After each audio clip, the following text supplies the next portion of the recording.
নমস্কার বন্ধুরা, আমার চ্যানেলের আরও একটি নতুন রেসিপিতে আপনাদের সবাইকে স্বাগত।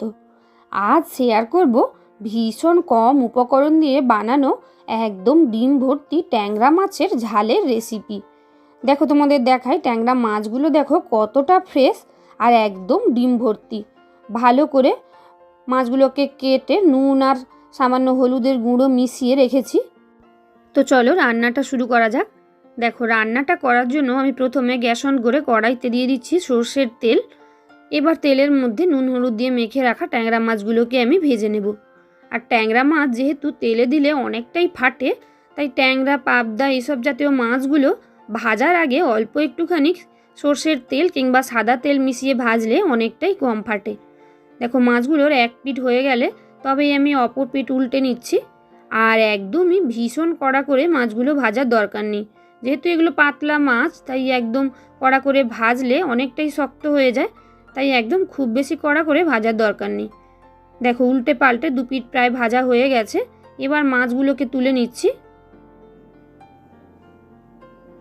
দেখো, মাছগুলো তুলে নিয়ে এবার ওই তেলের মধ্যে দিয়ে দেব আমি এবার কেটে রাখা আলু।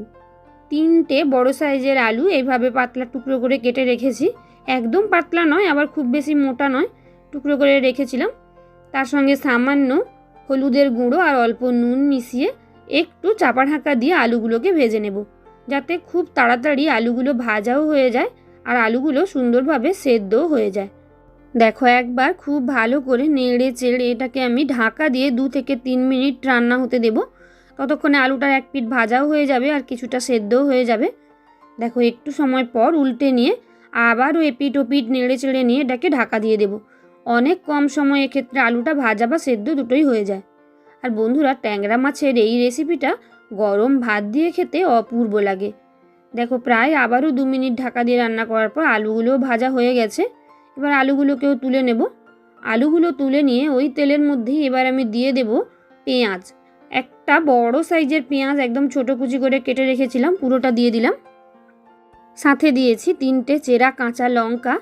ভালো করে 2 থেকে 3 মিনিট ধরে পেঁয়াজগুলোকে হালকা গোল্ডেন করে ভেজে নেওয়ার পর এবার এর মধ্যে দিয়ে দেব আমি কেটে রাখা টমেটো। একটা বড় সাইজের টমেটো, বেশ অনেকগুলো টুকরো করে রেখেছি, সবগুলো দিয়ে দিলাম। এবার একে একে দিয়ে দেব সামান্য নুন, পরিমাণ বুঝে দেব, যেহেতু আলুও ভেজেছি নুন দিয়ে, মাছও তাই। সামান্য হলুদের গুঁড়ো, হাফ চা চামচ মতো লঙ্কার গুঁড়ো আর অল্প একটু জল দিয়ে ভালো করে মশলাটাকে কষিয়ে নেব। আর দেখতেই পাচ্ছ বন্ধুরা, অন্য কোনো কিছু মশলাই দিইনি, মাত্র এই কটা উপকরণ দিয়েই ট্যাংরা মাছটা খেতে অত্যন্ত সুন্দর লাগে। এইভাবে তোমরা অবশ্যই একবার বানিয়ে দেখতে পারো। দেখো, মশলাটা সুন্দর করে ভাজা বা কষানো হয়ে গেলে তার মধ্যে ভেজে রাখা আলুগুলো দিয়ে একবার নেড়ে চেড়ে নিচ্ছি। আলুগুলো মশলার সঙ্গে খুব ভালোভাবে মিশিয়ে চারদিক দিয়ে তেল তেল বেরোলে এবার এর মধ্যে দিয়ে দেব আমি বেশ অনেকটা পরিমাণে জল। যেহেতু আলুগুলো ভেজে নেওয়া আছে, তাই আলুগুলো অনেকটাই জল টেনে নেবে রান্না হওয়ার পর। এই জন্য প্রায় 2 গ্লাস মতন বা 1.5 গ্লাস মতন জল আমি এর মধ্যে দিয়ে দিচ্ছি।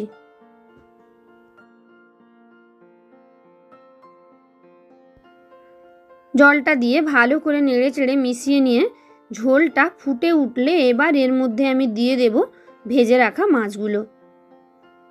একে একে সবগুলো মাছ দিয়ে দিচ্ছি। আর যেহেতু আলুও একদম সুসেদ্ধ আর মাছটাও ভাজা, তাই রান্নাটা কিন্তু হতে আর একদমই বেশি সময় লাগবে না। মাত্র 2 থেকে 3 মিনিট ঢাকা দিয়ে দেব, যাতে ঝোলটা ফুটে মাছের মধ্যেও নুন ঝাল সব কিছু ঢুকে যায়, তার জন্যই। দেখো, ঢাকা দিয়ে প্রায় 2-3 মিনিট পর ঢাকাটা খুলেছি। তোমরা দেখতেই পাচ্ছ ঝোল অনেকটাই কমে এসছে। এবার এর মধ্যে দিয়ে দিলাম আমি প্রায় 1 মুঠো মতন ধনেপাতা কুচি। খুব ভালো করে নেড়ে চেড়ে নিচ্ছি। আর ঝোল একদমই কমাবো না, কেন কি রান্নাটা ঠান্ডা হয়ে গেলে আরও অনেকটা ঝোল কমে যাবে। আর আলুগুলো একদম সুসেদ্ধ হয়ে গেছে। তো বন্ধুরা, দেখতেই পেলে কত কম উপকরণে এত সুন্দর একটা রেসিপি বানিয়ে নেওয়া গেল।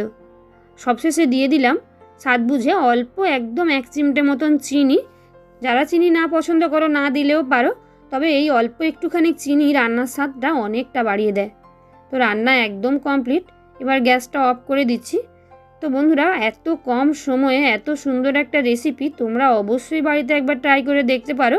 আর গরম ভাতের সঙ্গে এই রেসিপি থাকলে অন্য কোনো কিছু আর প্রয়োজন হয় না। তো রেসিপি ভালো লাগলে বন্ধুদের সঙ্গে শেয়ার করে দিতে একদমই ভুলে যেও না।